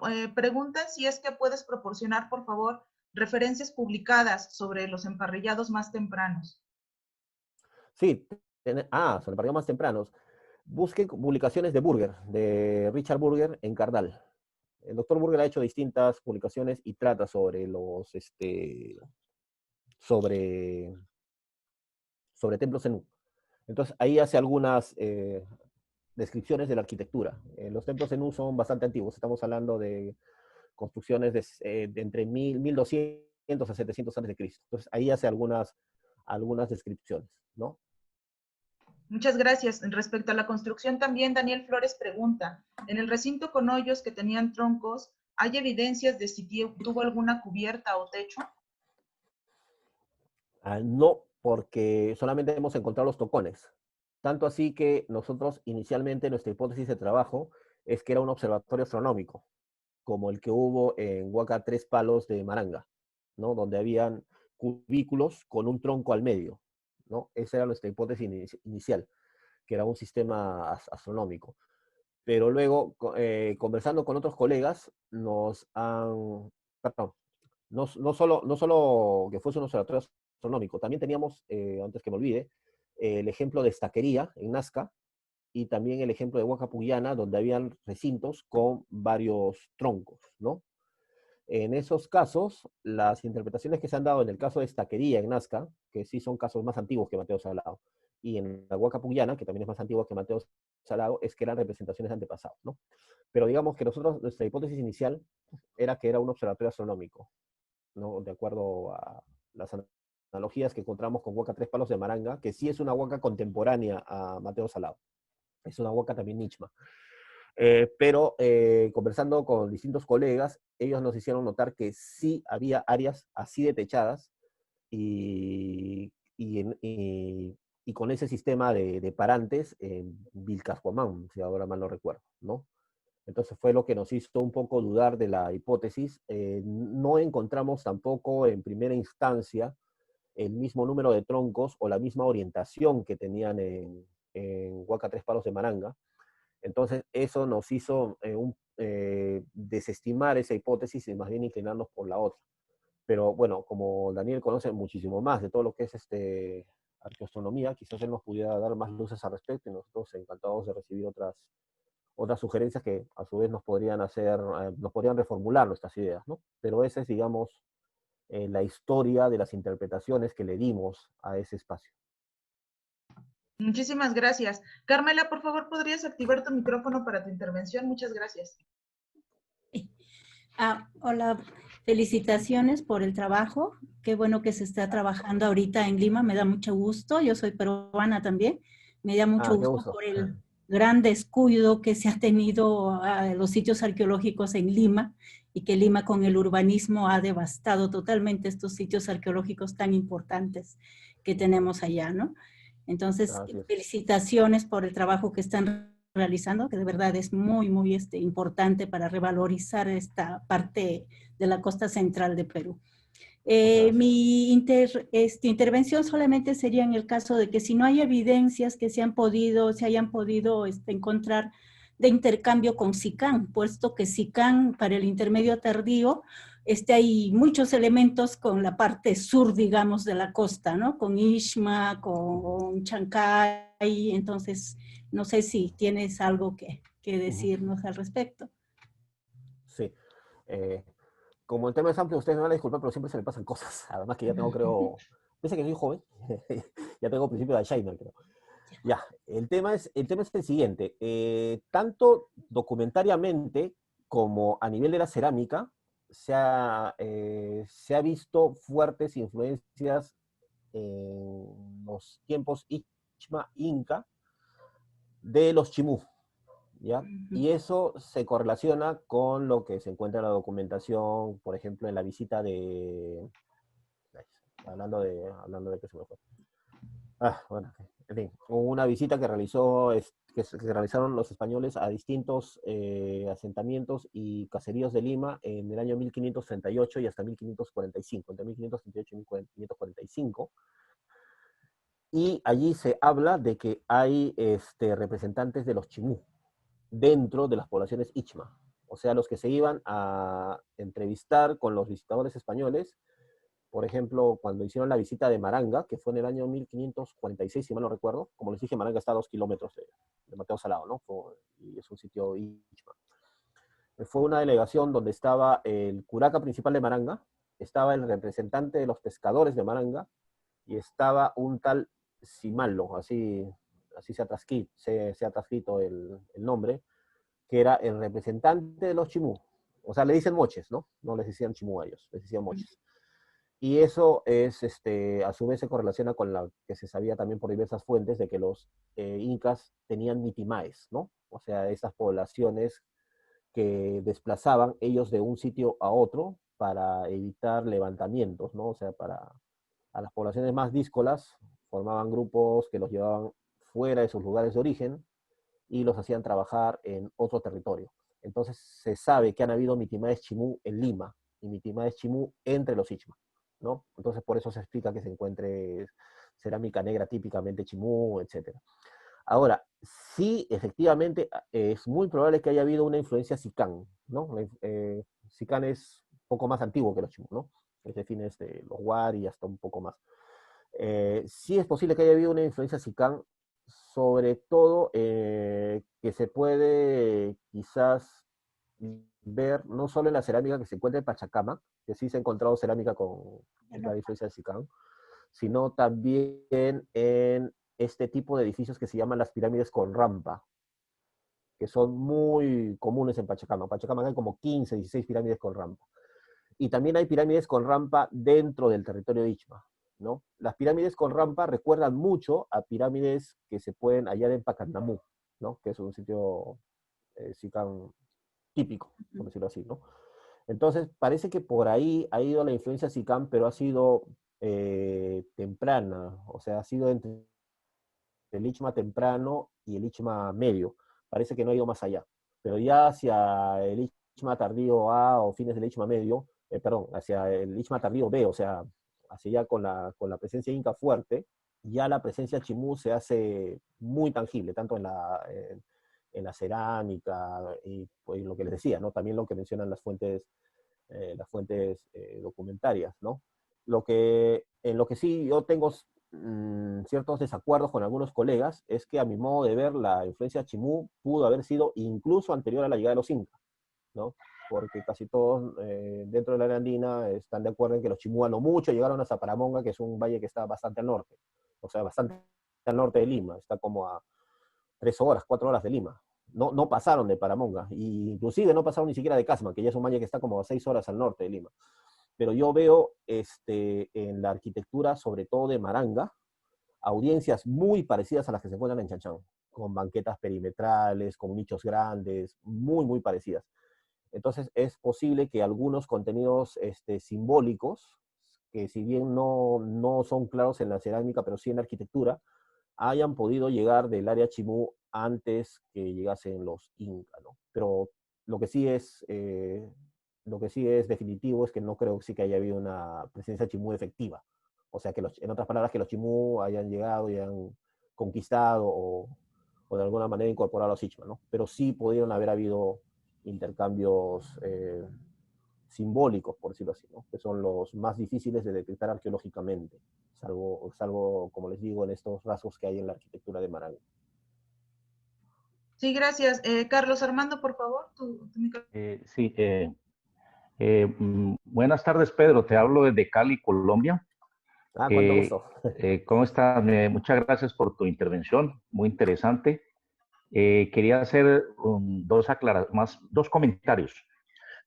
El primero de ellos es que las pirámides truncadas con rampa, como las que tú mostraste, indudablemente tuvieron una distribución muy hacia el norte, hasta los Andes septentrionales. Mira que en la provincia de Imbabura, en el Ecuador, en la frontera entre Colombia y Ecuador, hay un centro, un poblado que se llamaba Zuleta, donde hay casi 15 ese tipo de pirámides, que algunas eran ceremoniales y otras también eran básicamente ceremoniales.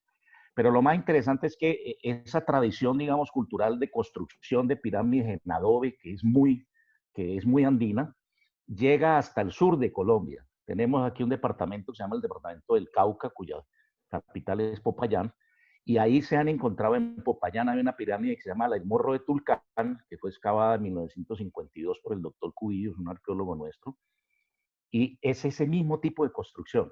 Y hace poco, hacia uno de los volcanes, que se llama el Sotará, también se descubrió un conjunto de ese tipo de pirámides, digamos, que pertenecen al periodo tardío. Te estoy hablando más o menos del 1550. Entonces quería aportar esto porque es interesante ver cómo todos esos elementos andinos llegan incluso hasta el departamento del Valle del Cauca, donde yo trabajo, en Cali. Todos esos elementos andinos se han encontrado referencias, por ejemplo, de llamas en cerámica del 500, 600 del periodo clásico regional que le llamamos aquí. Entonces, eso en primer lugar. En segundo lugar, quería hacerte una pregunta sobre la figurina de madera que mostraste, que se insertaba en ese disco que pensé inicialmente que era un tortero o un volante de uso, pero no era, que es hecha en madera que tú dijiste que tenía joroba, ¿correcto?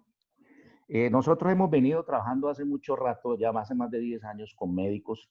De hecho, ahora estamos trabajando con colegas peruanos en enfermedades prehispánicas y se han publicado varias cosas que, entre otras cosas, si te interesa, te las podemos. Uno de los últimos libros fue un análisis comparativo entre Moche y Tumaco Tolita de la costa pacífica Colombia ecuatoriana. Me interesa mucho eso porque eso podría corresponder a dos tipos de enfermedades. Una que podría ser una normalidad esquelética, que se llama pectum carinatum, que da joroba, pero también en la parte, digamos, en el pecho también aparece una protuberancia. Eso es una enfermedad de tipo esquelética. O la otra podría ser un síndrome de Morquio, que es una enfermedad genética, síndrome de Morquio, que es una enfermedad genética que se da exclusivamente por las relaciones sexuales endogámicas entre las élites del poder. Entonces, es interesante eso porque estamos hablando de un objeto en cierta medida. Tú hablaste de que posiblemente sea un sacerdote, ¿sí? Y es un objeto de tipo ritual. Y, lógicamente, los sacerdotes estaban dentro de las élites del poder, pero eso tiene que ver con las relaciones sexuales que te digo de tipo endogámico. Gracias. Genial el comentario. Ahí tenemos un tema como para trabajarlo ampliamente en el seminario. Sí, yo te lo digo porque si a ti te interesa, nosotros podríamos mirar, por ejemplo, y darte información sobre esa imagen desde el punto de vista médico que te serviría también para tus trabajos, ¿no? Perfecto, muchas gracias. Ahora tomo su correo electrónico, ¿no? Les mandamos correo conjunto para que se pongan en contacto, Pedro. Vale, vale. Otra cosa, Rocío, Carlos, gracias. ya que tienes la palabra, por favor, ¿podrías compartirnos información sobre este sitio del Morro de Tulcán, por favor? Anita Tanes está particularmente interesada en información de Popayán. Sí, mira, el Morro de Tulcán es una pirámide hecha en adobe, que es una pirámide truncada con escaleras de acceso como las que se presentaron hoy en Lima, que es una tradición que recorre todo el norte y llega prácticamente hasta el departamento del Cauca en el sur de Colombia. Está situado en la ciudad de Popayán, que es la capital del departamento, y fue excavado en 1952 por un doctor Cubillos. Hay unas publicaciones sobre eso, hay fotos sobre eso, pero recientemente fueron encontradas otras pirámides, otro conjunto en el Valle del Sotara, que queda un poco al sur. Yo de esto hablé en la presentación mía sobre lo del Valle del Cauca. Cuando yo hice la presentación hablé un poco de eso, pero si necesitan más información, pues hay algunos artículos que les pueden interesar. Sí, por favor, Anik. Sí, por favor, me gustaría mucho tener información más reciente porque lo del profesor Cubillos ya pasó. Tú lo conoces, ¿no? Ya bueno, pasó agua bajo el puente, sí. Bueno, tú conoces el artículo de Cubillos, pero hay un artículo reciente donde se habla, pues eso está en proceso de estudio, pero sí se habla y se documentan, hay fotos sobre ese tipo de pirámides. La está excavando Diógenes Patiño, que es un profesor de la Universidad del Cauca en Popayán. Yo te puedo mandar la referencia bibliográfica de él, ¿ok? Sí, gracias, Carlos. Va a ser interesante que nos puedas compartir, si puedes, la información bibliográfica. Daniel Flores también está preguntando en el chat, porque está también interesado en la información sobre estas pirámides truncas. Así que si tienes oportunidad de enviarnos bibliografía, la podemos reenviar a todo el seminario, porque seguramente será de interés para la mayoría. Muchas gracias, Carlos. Bueno, ok. Quería hacer un comentario para complementar lo de Carlos, ¿se puede? Sí, claro. Sí, ya. Hay algo bien interesante dentro del territorio Ichma, y es que hay dos tipos de pirámides. Las pirámides típicas de Pachacama son las que yo les decía que son las pirámides con rampa, que son más bien alargadas y chatas.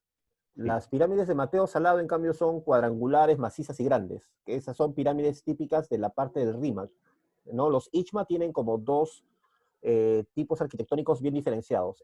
Con las pirámides con rampa, que son las que se encuentran muchísimo en Pachacama, y en otras zonas del territorio de Ichma. Tal es así que hay sitios cercanos a Mateo Salado que están con pirámides con rampa. Armatamo, por ejemplo, es un sitio de Ichma, pero tiene pirámides con rampa. Y también tiene pirámides parecidas a las de Mateo Salado, ¿no? Así tenemos como dos tradiciones, perdón. Entonces lo interesante es que mientras las pirámides con rampa efectivamente pueden ser rastreadas en Pacanamú, o sea, dentro de los Sicán, Y todavía más fielmente, o sea, tal cual parecen una copia de las pirámides Cornata de Pachacama, dentro del Valle de Chancay, dentro de la cultura Chancay, ¿no? Que es, está a 2 horas de Lima aproximadamente, ¿ya? Ahí efectivamente, entre la costa central y la costa norte, tenemos como tradiciones bastante compactas de hacer pirámides a lo largo del tiempo y que se consolida esta tradición en cuanto a morfología de las pirámides hacia el intermedio tardío. Me parece muy interesante lo que estás manifestando para la zona de Colombia, pero yo también la vincularía con la zona de Piura y Tumbes. Ahí hay pirámides en Narigualá, en la zona de Narigualá, que te pueden recordar mucho a las de Colombia. Entonces tenemos efectivamente zonas como de distintas tradiciones en arquitectura monumental, desde la costa central de los Andes, quizás de más abajo, durante lo que nosotros llamamos intermedio tardío, hasta Colombia, y quizá más al norte, no lo sé, no manejo mucho la arqueología de esa zona. Entonces, ahí hay toda una serie de mecánicas de intercambio cultural, de tradiciones, que sería muy interesante de verla, y también sería interesante irnos más al norte y ver qué pasa para que haya esta diferenciación entre la tradición de pirámides que se encuentran hacia el sur y ya las pirámides que se encuentran hacia Mesoamérica, pero que son contemporáneas, ¿no? O sea, ¿cuál ha sido el proceso que ha habido entre ambas áreas, entre América del Sur y Mesoamérica y México, para que se diversifiquen o a su vez haya intercambios o coincidencias en cuanto a la arquitectura, ¿no? Eso me parece un tema bien interesante de tratar, porque como vuelvo a repetir, o sea, tenemos una tradición como consolidada de forma de construir pirámides, como tú dices, muy probablemente de Colombia hacia el sur, pero ¿qué pasa? ¿Por qué no continúa más hacia el norte? ¿Por qué aparentemente hay ciertas diferencias? Lógicamente hay similitudes, como las que ustedes dicen, ¿no? También hay esta tradición de emparrillados hacia el área maya, pero también hay diferencias bastante marcadas, ¿no? Entonces es todo un tema, me parece muy interesante para ser desarrollado en adelante. Y por último, me olvidé también comentar que dentro de la documentación etnohistórica de extirpación de idolatrías, se sabe que las personas con joroba eran consideradas hijos del dios Illapa, ¿no? Que habían sido tocadas por el mismo dios Illapa, entonces se les asociaba ciertas propiedades religiosas, como que podían ser sacerdotes de hacer vaticinios, ¿no? Rocío, ¿puedo hacer otro Sí, comentario? claro. Mira, dos cosas. Aquí, por ejemplo, en el caso de Colombia, de la costa pacífica, Colombia ecuatoriana, los acondroplásicos, o sea, los enanos, eran individuos que tenían bastante poder, habían chamanes enanos, o sea, eran individuos muy importantes dentro de las élites del poder de las comunidades. Lo otro es lo que tú manifiestas de por qué, por ejemplo, ese tipo de construcciones llegó solamente en el norte hasta la frontera. El Valle del Cauca es una frontera, el Popayán prácticamente la frontera, hasta ahí llegó. ¿Y por qué, por ejemplo, no encontramos pirámides más hacia el norte de Colombia? Lo que pasa es que en el periodo que estamos hablando, que es el periodo tardío, pues en los últimos 1000 años, digamos, antes de que llegaran los españoles, en el caso concreto de Colombia, nosotros tuvimos dos oleadas migratorias muy fuertes. Una que venía del centro de Centroamérica, ¿sí? De Costa Rica, de familia lingüística chipcha, chipchoides, ¿sí? Que fueron los creadores de todas esas culturas tardías de Colombia, la Sierra de Nevada de Santa Marta, lo Tairona, por ejemplo, es chipcha, el altiplano cundiboyacense en Bogotá, los muiscas eran chipcha parlantes, los quimbayas que llegaron hasta el Valle del Cauca también eran chipchoparlantes. Y las tradiciones culturales de los chipchas eran muy diferentes a las tradiciones andinas. O sea, ellos no construyeron pirámides, ellos trabajaban fundamentalmente la piedra, ¿sí? Y lógicamente eran grandes cacicazgos, pero no llegaron a ese nivel de desarrollo, digamos, de tipo estatal, siquiera primario, ¿no? Entonces, eso es muy importante entenderlo porque es la dinámica cultural en periodos, digamos, en los mismos periodos, pero en diferentes regiones de nuestra América. Y nosotros tenemos más relación, digamos, en cuanto a los cacicazgos, más relación con Centroamérica, ¿sí? Esa área que le llaman intermedia, mal llamada intermedia, entre otras cosas, ¿sí? Que fueron los centros del desarrollo de los grandes cacicazgos y los diferentes niveles de desarrollo cacical en América, a diferencia de los grandes centros, digamos, de poder estatal como los Andes centrales y Mesoamérica. Entonces, es muy interesante esto y esto después lo podemos lógicamente discutir en muchas cosas, pero Eso es lo que te puedo decir, Pedro, en cuanto a por qué ese tipo de pirámides andinas no llegó más al norte, en Colombia y, por ejemplo, en Centroamérica, digo, en Panamá o en Costa Rica. Porque esas construcciones andinas fueron procesos migratorios desde muy temprano, desde casi el 500 después de Cristo, y que fueron cortados por la conquista española. Sí, muchas gracias. Ani, ¿quieres contarnos, por favor, de tu comentario sobre enanos y jorobados? Bueno, en Mesoamérica también tenemos muchas representaciones de jorobados o enanos. Los hay desde el periodo Olmeca, 1200, 1400 antes de Cristo, y están representados también mucho en las vasijas polícromas mayas. Sí. En las escenas de corte son muy comunes las representaciones de enanos o gente deforme. Entonces, definitivamente es parte de la misma registro. De hecho, pasa casi en todas las culturas del mundo. La gente deforme o mentalmente afectada son gente cercana a los dioses. Vaya, es bastante recurrente. No sé si sea una relación directa, pero sí es interesante. Sí, gracias. Mira, sobre los enanos en los mayas, yo he leído, por ejemplo, de que los consideran como individuos de las cortes, al estilo europeo, ¿no? Pero personalmente a mí no me parece que eso es correcto. Yo creo que los enanos formaban parte de las familias, de las élites del poder, y eran producto de esas relaciones endogámicas de las élites del poder. Pero bueno, eso es otra discusión. Solamente ya que estamos hablando aquí de esos temas, me parece importante mencionarlo. Gracias. Bueno, pues, ¿puedo hacer un comentario? Anik, termina tu idea, por favor, y después Rosa, por favor. Bueno, ahorita están haciendo mucho DNA de depósitos mayas, por ejemplo. Yo creo que eso podrá resolver bastante rápido. Es verdad, sí. Pero digamos, como han aparecido en escenas llamadas de corte, se han relacionado con familias reinantes. La interpretación, como dice, ha sido el renacimiento medievo y el renacimiento europeo, como los sí, las personas para divertir, pero es muy posible que hayan sido parte de la familia.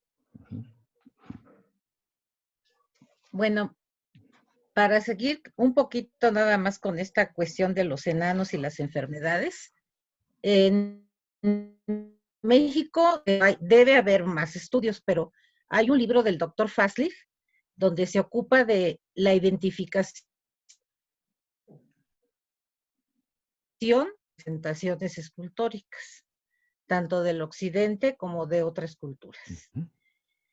Y me gustaría también,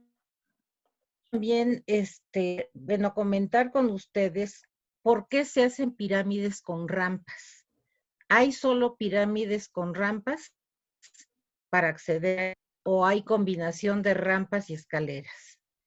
Porque acá en Guerrero, por lo menos, conozco 3 sitios donde hay rampas y miren que es un territorio bastante inexplorado y combinación de rampas con escaleras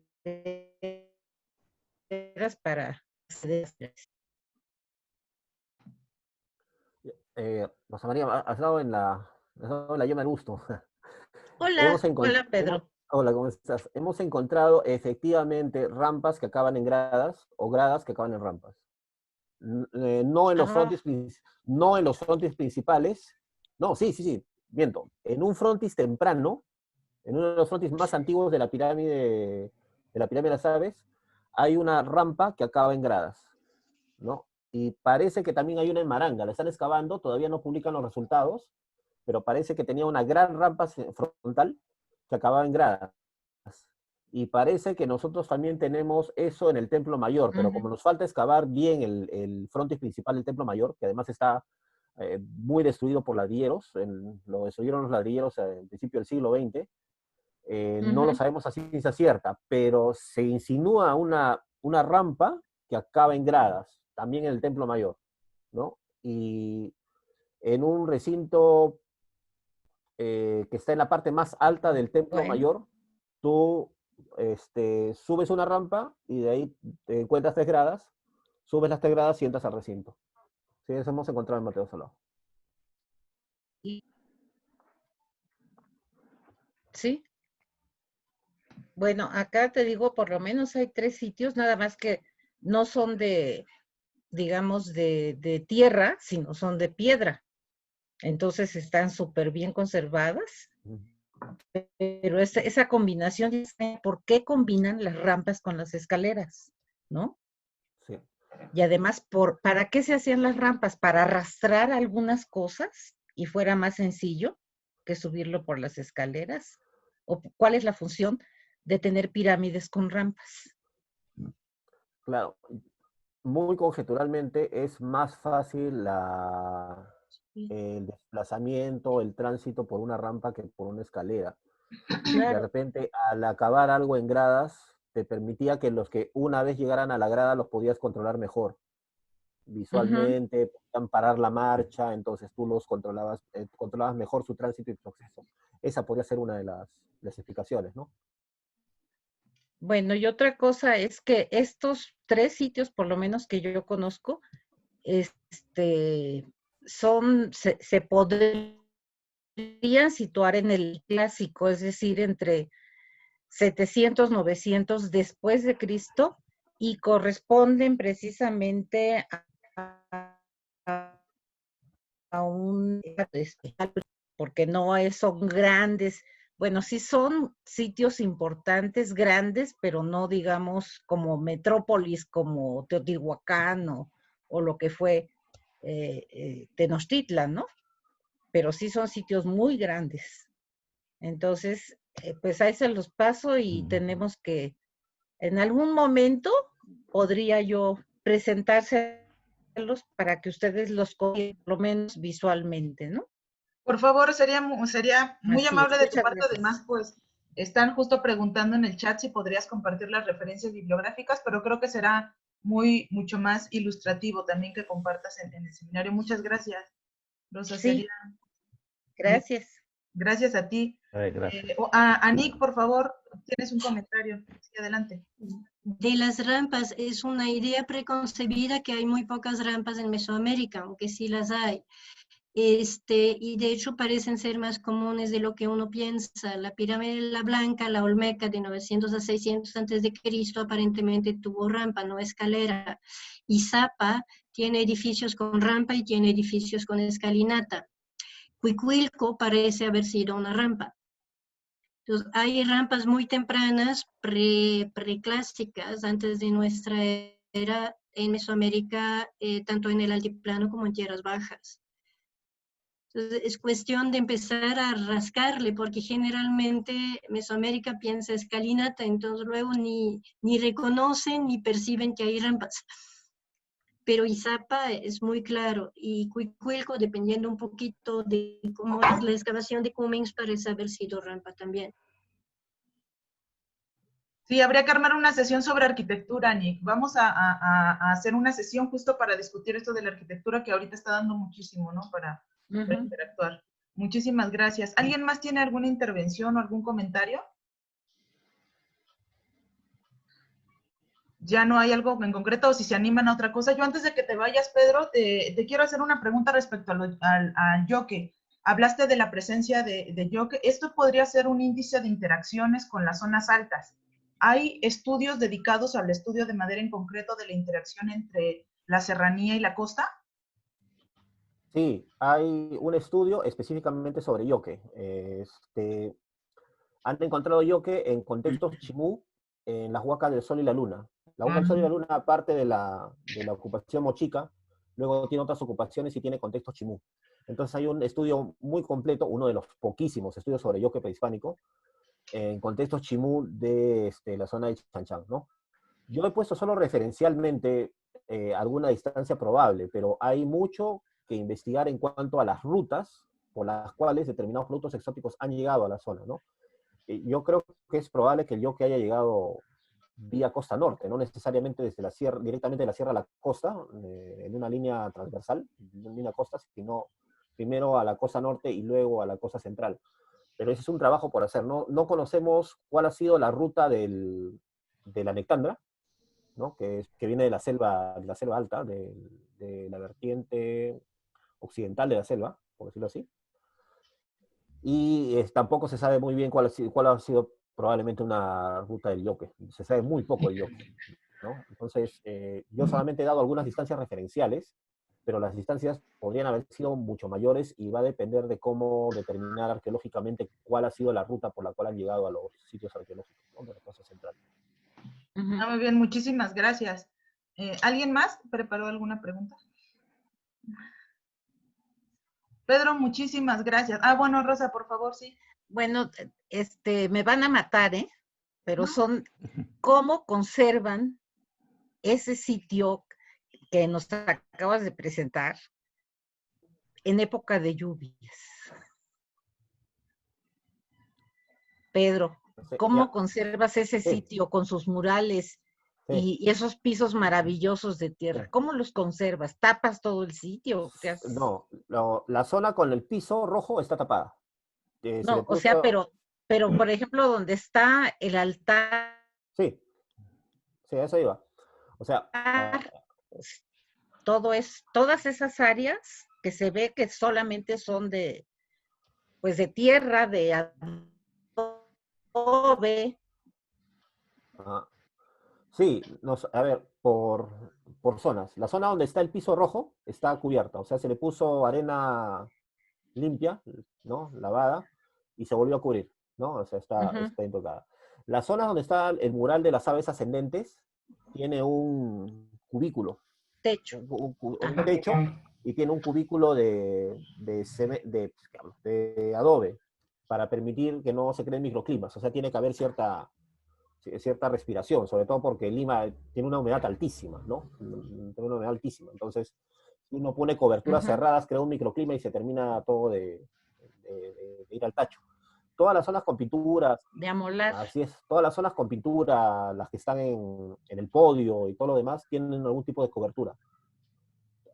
Todas. O sea, ninguna está expuesta. Las fotos que ustedes han visto son antiguas o son fotos que hemos tomado. Sacábamos la cobertura, la tomábamos y volvíamos a tapar.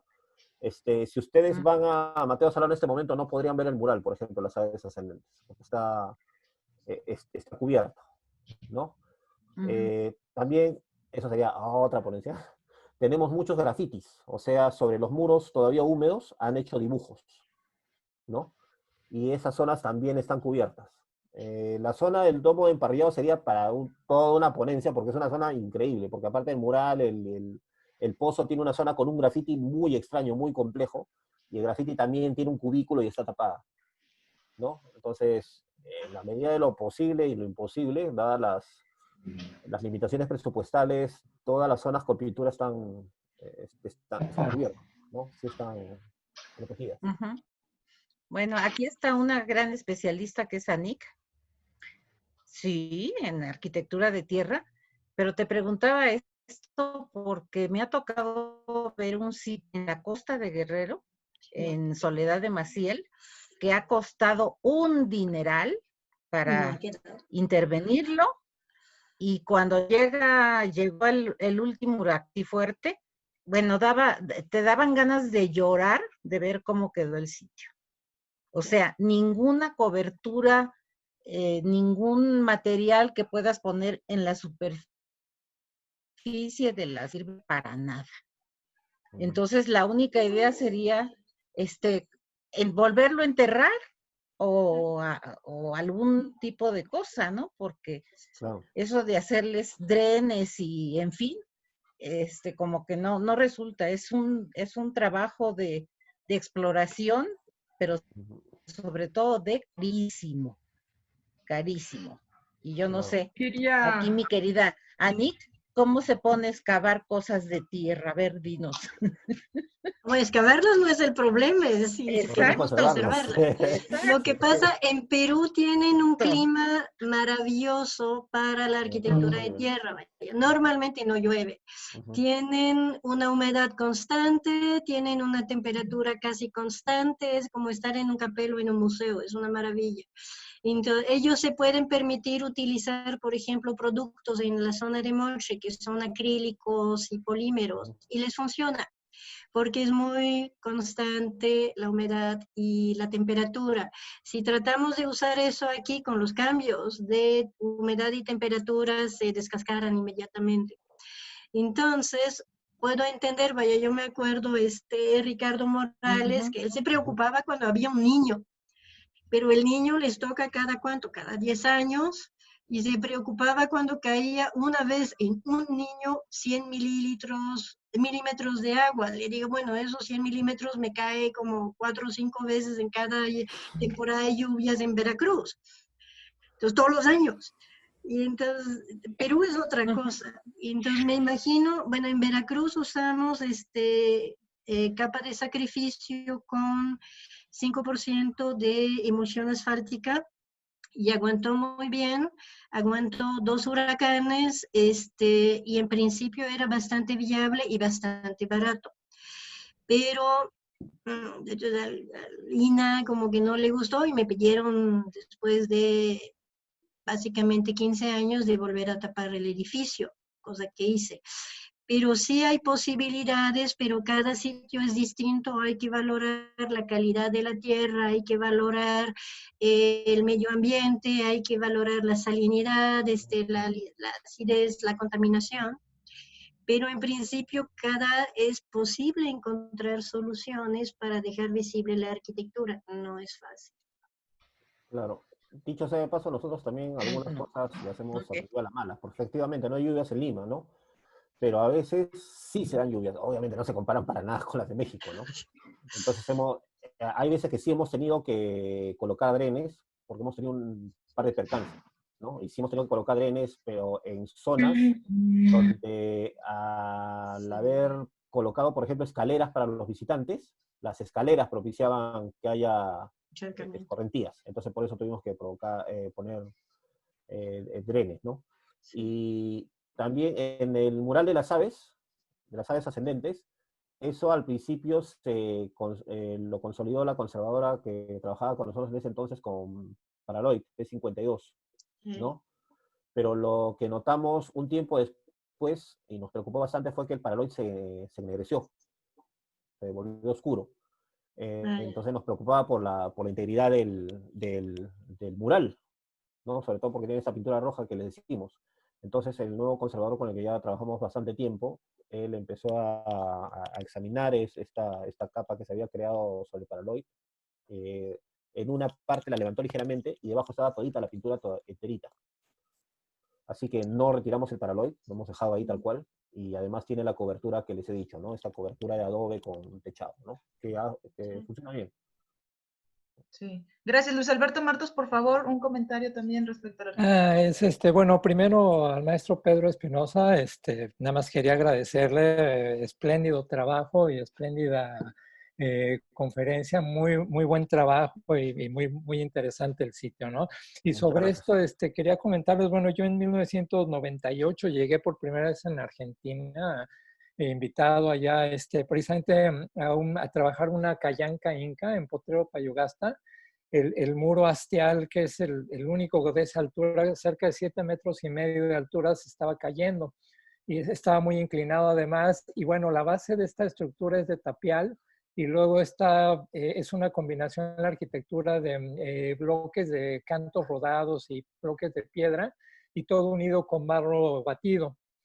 Tenía muchos saqueos y demás. Lo que a mí se me ocurrió en aquel entonces fue que en la mezcla que hice usted localizamos la misma fuente. Estuvimos haciendo pruebas y hallamos el banco de arcilla cercano allá al sitio. Entonces hicimos una mezcla con eso y se me ocurrió apagar cal en el sitio. Y a esta mezcla de barro le puse alrededor de entre 8 o 10% de cal que apagué ahí mismo en el sitio. Y dio muy buenos resultados. De hecho, sobre el muro le puse una capa de sacrificio sobre todo el muro, que además tiene el mismo color del adobe, o sea, se integra perfectamente bien. Y bueno, volví en 2012 con dinero de la National Geographic y ahí sigue todo, hasta la capa de sacrificio está perfecto. Es una zona, sí es desierto, es el Valle Calchaquí, pero sí llueve. En temporada de lluvias llega a haber granizadas y nevadas y está perfecto. Desde 2012 y 2 años más que volvimos a este sitio, trabajamos un Ushnu y otras estructuras. Y ahora lo que también probamos fue con baba de nopal, mezclamos la baba de nopal con la arcilla y también nos ha dado espléndido resultado. Y ahí está, todas las intervenciones que hemos tenido están pues, impecables, ¿no? Y mira que no se le da mantenimiento al sitio, ¿no? No está abierto al público ni nada, ¿no?